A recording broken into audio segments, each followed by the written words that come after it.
What are the invisible forces that help us survive?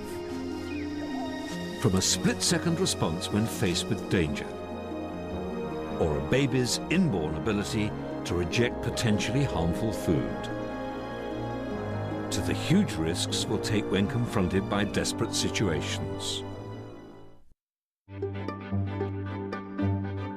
The answers lie deep within every single one of us, and they define what it is to be human.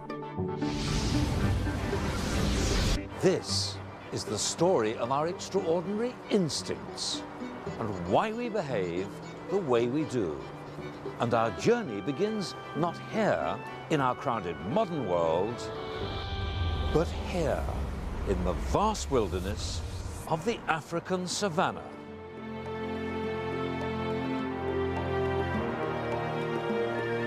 Because this is the landscape where early humans took their first footsteps, and our instincts were forged.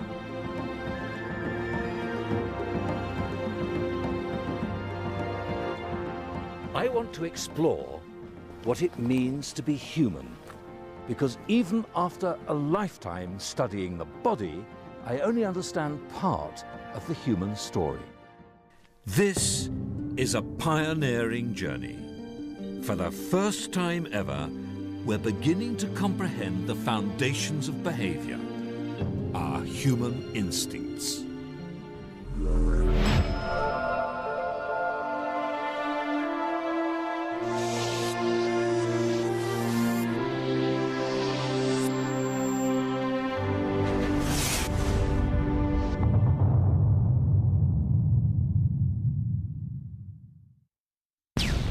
This is the story of the most basic instinct of all, the instinct to survive. We'll discover how every one of us possesses an armory of instincts to protect us from danger, even if we're barely aware of it. And the story begins at the moment of birth.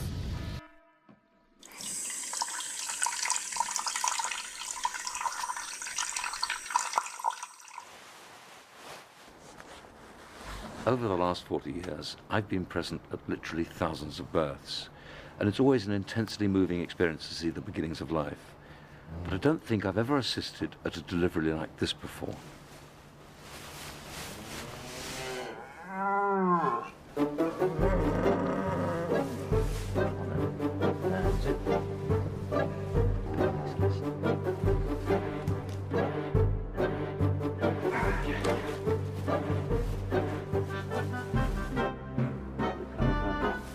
It's a boy, and an Aberdeen Angus.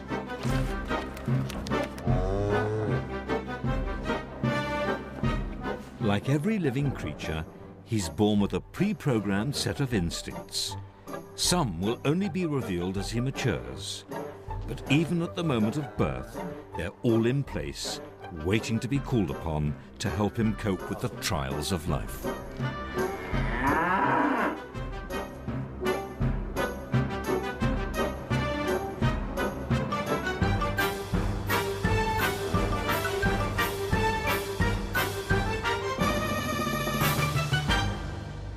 This little chap is just 2 hours old, and he's not really standing up. He's actually walking around. He's actually on my foot at the moment. And all his survival instincts are intact. Now, by comparison, human babies at this stage are virtually useless. You look at the camera, right?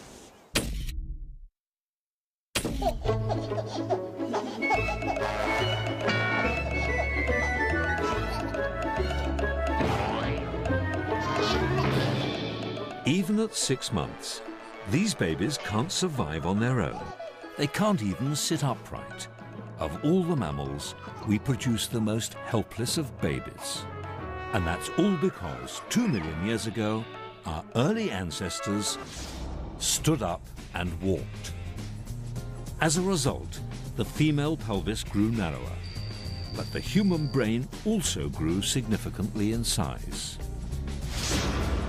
So for a baby's big head to pass through a small birth canal, the baby has to be born well before the brain is fully developed. That evolutionary trade-off meant this: a highly vulnerable baby, born before its time. Wholly reliant on its parents.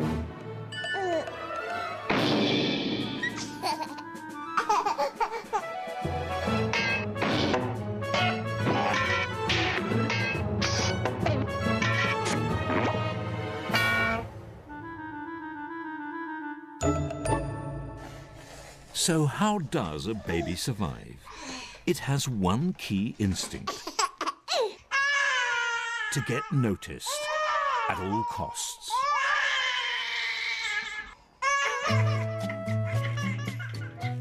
Jasper is just a few weeks old.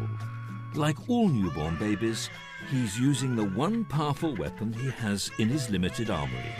He cries, and he cries, and he cries, making sure the whole household is at the mercy of a bawling creature weighing less than a Christmas turkey. When he cries, to me it means, Mum, come and get me, there's something wrong, I need you now, and you just have to drop everything and go to him. Some people say leave them, but how can you leave that? You can't. The instinct to cry is more sophisticated than you might think. Babies alter both the pitch and volume depending on how urgent their need is for help. The louder and more piercing the scream, the quicker the response.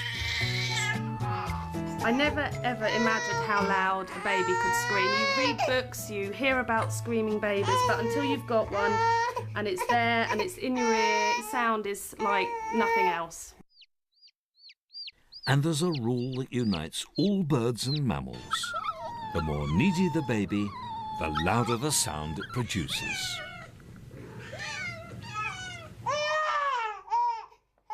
When a human baby's cry is measured in decibels, the results are extraordinary. In fact, a baby's cry is just as hard to ignore as this pneumatic drill. Amazingly, Jasper's cry can match the ear-splitting 97 decibels produced by the drill. Both are very insistent and both are very loud. A baby's cry is such a powerful tool for survival, it can even induce milk from its mother's breast. Essential when you haven't got much else going for you. Because from the moment we're born, it's the energy that food gives us that keeps us alive. Food is our fuel, and without it we die. But it's not just any food that we crave. Why is it we're all drawn to food like this, which is high in calories and fat? 1,000 billion eggs are produced worldwide every year. 600,000 tons of sugar are consumed each week. 800 tons of French fries are eaten every hour. And why? It's because our appetites were formed in a world where abundant food was simply unimaginable.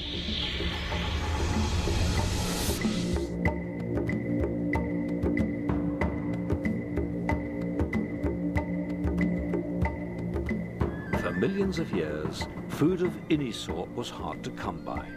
Our ancestors almost certainly fought hard for the calories that were so crucial to their survival. So those that craved food that was high in calories and rich in fat were more likely to survive. It was survival of the fattest. The instinct to lay down fat for lean times ahead made perfect sense in an unpredictable world. But why are those instincts still with us today? Let me show you something rather extraordinary.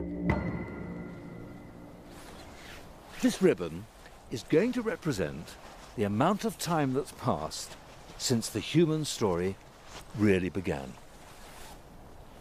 It starts here about 4.5 million years ago when our first human ancestors were identified. And now, each stride I take will represent about 100,000 years.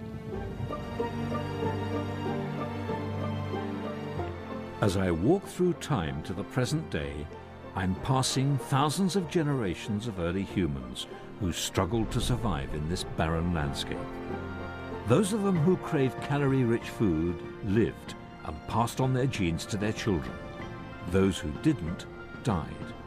Gradually, over millions of years, that craving for calories became instinctive behavior, handed down from generation to generation, and it's still embedded in all of us today.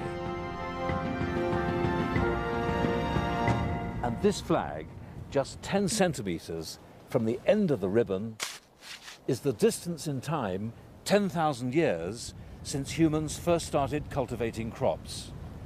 And the tip of my pencil, just here, is the last 100 years, when for some of us at least, food has been readily available and plentiful. So it's no surprise that the instincts which were forged so many millions of years ago have not yet caught up with the plenty that some humans are now fortunate enough to enjoy.